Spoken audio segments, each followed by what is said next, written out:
Bonjour à tous. En écho à l'analyse de la pleine lune du 26 mai dernier, je vous propose de voir ensemble ce que nous dit le 9e arcane du tarot, l'ermite. Tout d'abord, l'étymologie du mot ermite nous montre une origine grecque, avec le terme eremites, qui signifie du désert. Il désigne avant tout un homme, plus rarement une femme, qui a choisi de consacrer sa vie à la méditation et à la prière, en solitaire. Dans notre civilisation chrétienne, les premiers ermites ont été les pères du désert que j'ai évoqués dans la vidéo de l'arcane 12, le pendu. Ceci étant, toute personne qui choisit de vivre sa quête spirituelle sous cette forme peut être désignée comme un ermite. De nos jours, ce terme va jusqu'à être utilisé pour quelqu'un qui vit à l'écart du monde, dans la solitude, sans pour autant qu'il soit question d'une intense vie spirituelle. Mais regardons l'homme qui est représenté sur cet arcane. Nous constatons qu'il est âgé, qu'il tient une lanterne, une lampe, qu'il est revêtu d'un manteau qui est ouvert devant et qu'il s'appuie sur un bâton. Il semble aller de l'avant en marchant lentement et prudemment. Son visage est serein, son attitude est paisible. Il y a un sentiment de confiance dans le but qu'il vise et que la direction de son regard nous indique comme étant droit devant lui, un peu en hauteur. Son manteau est bleu sur l'extérieur et jaune à l'intérieur, comme le pompon de sa capuche, la lanterne et le sol. Le bleu évoque la réflexion, la pensée. Le jaune représente la matière divinisée, imprégnée de la lumière solaire, de sa chaleur. Le rouge de sa robe à capuche et du cœur de la lampe est synonyme de volonté et d'action dans la matière. Le blanc de sa manche de chemise symbolise la pureté. Reste la couleur chair, qui est la couleur de l'incarnation et qui est non seulement celle de son visage, de ses mains et de ses cheveux, mais également celle de son bâton. On peut dire que ce bâton est comme une troisième jambe. Maintenant, voyons ce que représentent les attributs de cet ermite, la lampe, le manteau et le bâton. La lampe représente la faculté de faire jaillir la lumière, d'apporter la clarté. Le manteau représente la faculté de s'isoler et donc de rester dans le silence. Et le bâton, qui est comme une troisième jambe, un troisième pied, il représente la certitude. Lumière, silence, certitude. L'ermite, dans son entièreté, représente la méthode et l'essence de l'hermétisme. Qu'est-ce que l'hermétisme? À la source, nous trouvons des écrits de l'époque gréco-romaine, les Hermetica, attribués à l'inspiration d'Hermès Trismégiste. Le corpus grossira jusqu'au Moyen-Âge, où l'alchimie en particulier connaîtra un âge d'or. Ces écrits traitent aussi bien de théologie que de médecine, d'astrologie, d'alchimie, de philosophie ou de magie. Le travail en profondeur, nécessaire pour l'acquisition des connaissances ésotériques que contiennent ces écrits, jusqu'à notre époque, n'était pas accessible à tout un chacun. Pour l'auteur des méditations sur les 22 arcanes majeurs du tarot, l'hermétisme est un pont entre la science et la foi. Il se fonde sur 3 méthodes de connaissance. La connaissance de l'intelligence, qui est représentée par la lampe de l'ermite, la connaissance qui découle des prises de conscience de l'harmonie du tout par l'analogie, qui est représentée par le manteau de l'ermite, et la connaissance par l'expérience authentique immédiate, qui est représentée par le bâton. Qu'en est-il de la connaissance scientifique ? À quoi tient le succès de la science empirique, c'est-à-dire de la science qui explore le monde sensible en s'appuyant sur l'observation et l'expérimentation? Elle le doit au doute. C'est parce qu'on a douté de la fatalité que l'on a cherché et trouvé des traitements pour guérir des maladies autrefois incurables. On peut dire que le doute est le père de toute méthode scientifique. Le doute a donné le mouvement. Mais il faut croire à la possibilité de telles découvertes pour s'engager dans les recherches. Et donc nous pouvons dire que la science empirique a la foi pour mère. La science élargit notre vision du monde. Aujourd'hui, les disciplines scientifiques sont génératrices d'un nombre inouï de publications témoignant de l'avancée des connaissances dans tous les domaines, mais qui concernent uniquement le monde sensible. On peut dire que la science nous donne des connaissances pléthoriques sur un plan horizontal. Nous sommes dans la quantité. Par contre, la spiritualité, les religions relèvent du plan vertical et de la qualité de notre reliance à la source de toute vie, invisible à nos yeux de chair, à Dieu. Or, l'évolution de l'homme et de l'humanité passe par réunir la science et la religion, l'horizontalité et la verticalité, c'est-à-dire par la croix. Le comment, la mécanique, est saisissable par la quantité. Il n'y a qu'à voir toutes nos unités de mesure, la prédominance des nombres, des statistiques, etc. Le quoi, l'essence des choses, elle, se révèle par la qualité. Lorsque la science empirique sera en quelque sorte touchée par la spiritualité, la volonté de puissance se transformera alors en volonté de service. Et la science empirique cessera d'être amorale ou moralement indifférente. Notre actualité sociétale, avec les dernières lois votées, pour certaines en catimini, est en résonance évidente avec le sujet, notamment en ce qui concerne les avancées du transhumanisme. Mais revenons à notre ermite du tarot. Pour synthèse, nous pouvons dire qu'il est revêtu de l'habit de la foi, que le doute l'amène à sonder le sol avec le bâton, et que la lampe qu'il tient, sa lumière, est celle qui jaillit de l'opposition de la foi et du doute. Maintenant, si l'on médite sur cette antinomie, foi et doute, il s'agira de rendre aussi clair que possible ces deux thèses contraires, de sorte que toute lumière intellectuelle à notre disposition soit épuisée pour les deux thèses, de manière qu'en dehors d'elles ne subsiste que l'obscurité. Et là, profondément dans notre méditation, l'effort de puiser la clarté dans cette obscurité nous mènera à connaître ce qui nous paraissait inconnu, voire inconnaissable. C'est de ces ténèbres qu'on puisera la solution de l'antinomie, la synthèse. La synthèse est le troisième terme de l'antinomie. Regardons à nouveau l'ermite. Il tient la lampe qui représente le point lumineux de la synthèse. Il est enveloppé dans le manteau du déploiement des qualités particulières, ici de la foi et du doute. Et enfin, il s'appuie sur le bâton du tâtonnement dans le domaine de l'obscurité. L'ermite poursuit la vérité synthétique et cette vérité apporte la paix. Ce cheminement implique la prudence et la solitude. L'ermite refuse de prendre parti en face des vérités partielles et partiales qui divisent le monde, parce qu'il se voue à la cause de la vérité totale qui unit le monde et lui apporte la paix.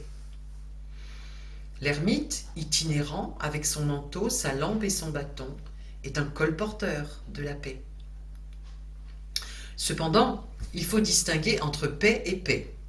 L'ermite sait dire non aux tendances visant à la fausse paix, tout comme il sait dire oui à tout ce qui vise la paix véritable de l'unité dans la diversité. Il sait dire oui et non, ces deux mots magiques par lesquels la volonté est forte et sans lesquels elle s'endort. La volonté comme telle n'est jamais impartiale, neutre ou indifférente. La paix, qui est l'une des manifestations de la sagesse, et la volonté sont donc antinomiques, tout comme science empirique et religion le sont. Sagesse et volonté, savoir et vouloir. Il faut savoir, c'est-à-dire voir l'unité dans la diversité, et il faut vouloir, c'est-à-dire trancher l'unité contemplée avec l'épée à deux tranchants du oui et du non de la volonté. La prudence, enseigné par l'arcane, peut donner la solution à l'antinomie savoir-vouloir. L'ermite n'est ni plongé dans la méditation ou l'étude, ni en train de travailler ou d'agir. Il chemine. Cela veut dire qu'il manifeste un troisième état au-delà de la contemplation et de l'action. Il représente le terme de synthèse, à savoir celui du cœur. C'est dans le cœur que la contemplation et l'action sont unies, que le savoir devient vouloir et le vouloir devient savoir. Le cœur est actif et contemplatif. Il marche. Le cœur est la solution. Il est le centre des 7 chakras. Il est le lotus aux 12 pétales. Le grand œuvre de l'alchimie spirituelle ou de l'hermétisme éthique est la transmutation des métaux en or. En l'occurrence, la transmutation des substances des autres lotus en la substance du cœur, l'or. Vous pouvez voir dans le tableau les correspondances des 7 principaux centres énergétiques ou chakras de l'être humain avec les 7 rayons des 7 « Je suis » du Christ. Pour conclure cette partie, nous pouvons dire que l'ermite de la 9e lame est l'hermétiste chrétien qui représente l'œuvre de la réalisation de la suprématie du cœur dans l'être humain. Maintenant, regardons cet arcane 9 transposé dans les mythes du féminin de Marie-Pascale Rémy. La lame 9 du tarot des mythes du féminin est une héroïne du Nouveau Testament, la princesse Salomé. Pour rappel, sa mère Hérodiade a épousé le roi Hérode, frère de son premier époux, Philippe, qui est par ailleurs toujours en vie. Le prophète Jean le Baptiste clame haut et fort qu'Hérode ne peut être le mari de la femme de son frère alors que ce dernier est toujours en vie. Hérodiade veut qu'il se taise et souhaite sa mort, mais Hérode le protège. C'est à l'occasion d'un festin qu'Hérode offre à ses dignitaires qu'Hérodiade va parvenir à ses fins. Salomé va danser. Oscar Wilde parle de la danse des 7 voiles. Donc Salomé va danser et ravir tous les convives, et surtout Hérode qui, subjugué, lui dit « Demande-moi ce que tu voudras, et je te le donnerai, fût-ce la moitié de mon royaume. » Et Salomé, en accord avec sa mère, demanda à ce qu'on lui apporte la tête de Jean le Baptiste sur un plat d'argent. Hérode ne pouvait se dédire devant ses dignitaires et il ordonna la décapitation de Jean. Un garde apporta la tête sur un plat d'argent, la donna à Salomé qui la remit à sa mère. Dans son ouvrage, Marie-Pascale Rémy nous rappelle qu'à l'origine, les Salomé étaient des prêtresses. Lorsqu'elles faisaient des oracles, elles entraient en transe médiumnique et se plongeaient dans l'inconscient de leur peuple. Leur progression dans les profondeurs de cet inconscient était symboliquement représentée par le passage de 7 portes. Et à chacune d'elles, elles ôtaient un voile, se dépouillant de tous les obstacles l'empêchant d'être pénétrée par des émanations de la sagesse divine. Ainsi, elle pouvait percevoir les desseins de Dieu pour son peuple et transmettre ses prédictions. Or, dans les premiers temps, ce rituel s'accompagnait d'un sacrifice humain, en général un homme dont on tranchait la tête. Au temps de Jean le Baptiste, un tel rituel n'était plus en accord avec l'évolution des consciences et était donc désormais porteur de forces noires. Et pourtant, Salomé, à travers sa danse, se livre à l'antique rituel sacrificiel de la tête. Donc cela ne va pas du tout être bénéfique, ni à Hérode, ni à Hérodiade, ni à Salomé. Accusé de complot, Hérode tomba en disgrâce de l'empereur romain Caligula et fut envoyé en exil avec Hérodiade en Gaule, à Lugdunum, c'est-à-dire à Lyon. Leur fin fut miséreuse. Quant à Salomé, les différentes versions de sa mort ont cependant toutes un point commun. Elle meurt la tête tranchée. Dans tous ces récits biographiques, il est montré clairement que l'on récolte ce qu'on a semé et qu'il existe une justice universelle ou un karma selon les orientaux. Le travail sur soi auquel nous sommes invités avec cette lame est d'abord celui d'une juste compréhension du destin, du karma. Pour cela, il est nécessaire de prendre conscience de la corrélation entre karma et réincarnation. En premier lieu, il s'agit d'intégrer la reconnaissance inébranlable que tout se compense et l'acceptation profonde d'une justice immanente est un des éléments favorisant la capacité de percevoir à l'avance les conséquences de ses actes. Donc nous pouvons apprendre peu à peu à percevoir les images karmiques. Pour commencer, Marie-Pascale présente un exercice à faire le soir qui consiste à faire la rétrospective de sa journée. Il y a plusieurs étapes pour mener à bien cet exercice. Dans un premier temps, il est bon d'essayer de revoir les principaux moments de la journée en se positionnant comme un spectateur de ses propres agissements, puis de prendre l'impression d'ensemble, sans faire une image et l'emporter dans le sommeil. Le matin, les forces spirituelles dans lesquelles nous avons vécu durant le sommeil reviennent vers nous. Nous pouvons évoquer intérieurement la qualité spirituelle que l'on aimerait développer sous forme d'une couleur ou d'une ambiance et faire une prospective de la journée que nous démarrons. La réflexion peut accompagner tout à fait efficacement le développement de cette capacité à percevoir la conséquence de nos actes. Nous pouvons nous interroger sur la véritable motivation de nos actes en étant vigilants quant à notre honnêteté, notre sincérité avec nous-mêmes. À côté de cela, il est bon de s'entraîner à pressentir le monde spirituel à l'œuvre derrière l'apparence des choses et des êtres, à percevoir la dimension sacrée de la vie. Ce travail nous permet de grandir en responsabilité et donc de devenir véritablement maîtres de notre vie. Nous ne sommes plus manipulables. Pour avoir un aperçu de l'évolution de cette capacité à devenir conscient des conséquences de nos actes, Marie-Pascale Rémy nous rappelle qu'au temps des Grecs, on voyait les conséquences de ces actes dans les êtres élémentaires. Des êtres monstrueux, les Érénies, apparaissaient et venaient tourmenter celui qui avait mal agi. Puis, après Sophocle, on commence à parler de la voie de la conscience plutôt que des Érénies. Cette voie de la conscience doit aujourd'hui devenir une image karmique. Tout acte, parole ou pensée crée une certaine luminosité dans l'ambiance autour de nous et dans l'ambiance entre nous et le monde.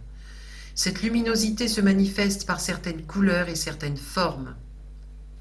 La forme d'un acte égoïste crée un mur, par exemple. Cette expérience présente la contre-image de l'acte et donne déjà l'acte compensateur nécessaire. La faculté de perception d'un tel acte peut être exercée en utilisant ces nuits pour la développer. Voilà ce que Marie-Pascale nous apprend, entre autres choses, entre beaucoup d'autres choses. Donc, responsabilité de nos actes, conscience de leurs conséquences, cela nous invite à la réflexion avant d'agir, à une certaine prudence, mais cela nous permet également de grandir en sagesse. Cette interprétation de l'arcane 9 du tarot est tout à fait complémentaire de la précédente, donc du tarot et des mythes du féminin. Maintenant, voyons la lame 9 des cartes de l'enfant intérieur. Marc et Isha Lerner ont choisi le conte de Blanche-Neige et les 7 nains. Nous connaissons tous cette histoire. Cependant, pour comprendre ce que ce conte nous dit sur le plan symbolique, nous allons regarder comment la marâtre tente par 3 fois de tuer Blanche-Neige. La première fois, elle se déguise en vieille femme vendant de la dentelle et donne à Blanche-Neige un lacet pour fermer son corsage. La marâtre va elle-même enfiler le lacet et tellement le serrer que Blanche-Neige va avoir la respiration coupée et va s'évanouir. La respiration représente l'esprit plus précisément le souffle de l'esprit. Ce sont les nains qui, par ailleurs à l'origine, sont des gnomes, ce sont eux qui ranimeront Blanche-Neige. La deuxième fois, la belle-mère se présente comme vendeuse de peignes. Bien évidemment, celui qu'elle va vendre à Blanche-Neige est empoisonné. Dès qu'elle le passe dans ses cheveux, le poison fait son effet et elle tombe à nouveau évanouie. Tête et cheveux sont synonymes de l'identité personnelle.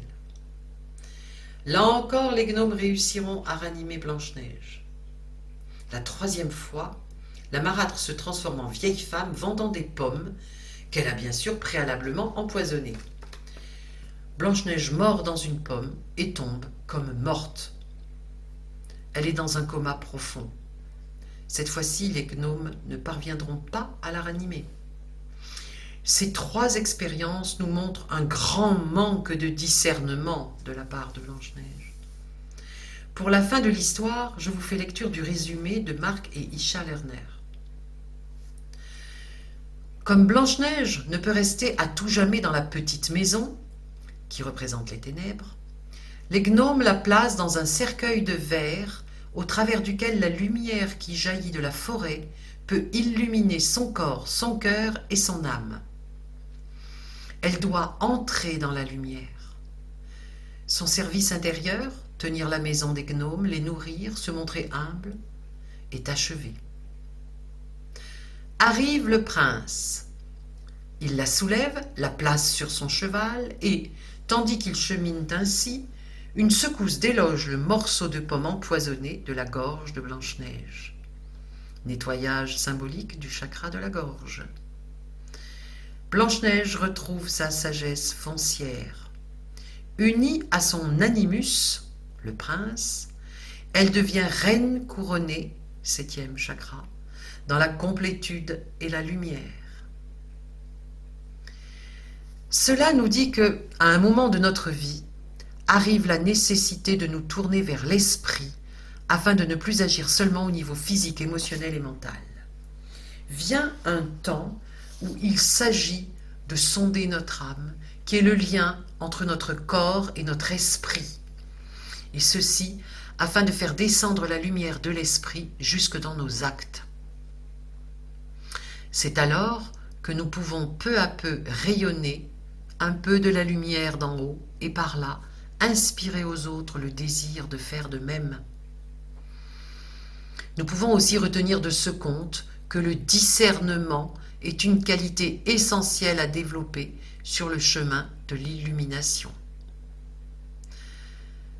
Pour terminer cette étude, je vous propose de prendre quelques instants pour évoquer les significations de l'ermite dans un tirage traditionnel avec les cartes du tarot. L'ermite est généralement synonyme de sagesse, de connaissance, ce qui permet de guider les autres. Il peut parler de persévérance, de concentration, de solitude volontaire. Il peut aussi représenter une personne âgée de notre entourage. Dans un tirage sur la situation professionnelle, il est gage de sérieux, de discrétion, d'une évolution lente de sa carrière, mais positive. Il évoque la stabilité, la réflexion, les longues études. En négatif, il peut indiquer la timidité excessive, le manque de communication, la stagnation, les grands retards ou la solitude subie.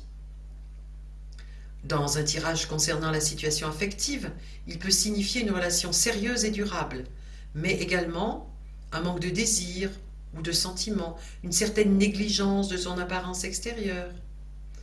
Sur le plan de la santé, il représente les problèmes osseux, en particulier le dos, les problèmes de déplacement, mais également la digestion et le vieillissement du corps. D'une manière générale, l'ermite ralentit souvent le tirage, dans le sens où il indique que la période est davantage propice à la réflexion qu'à l'action. Bien sûr, ce message est à nuancer avec la présence d'autres arcanes puissants et contradictoires. Ceci étant, lorsque nous prenons connaissance des différentes possibilités d'interprétation des arcanes du tarot, pour une personne qui cherche à avancer sur un chemin spirituel, il y a véritablement matière à un travail sur soi approfondi. D'ailleurs, l'auteur des méditations sur les 22 arcanes majeurs du tarot affirme que ces 22 arcanes sont des exercices spirituels. Pour les passionnés d'astrologie, je rappelle que cette 9e lame est en résonance avec la dernière pleine lune. Je vous remercie pour votre écoute. À bientôt.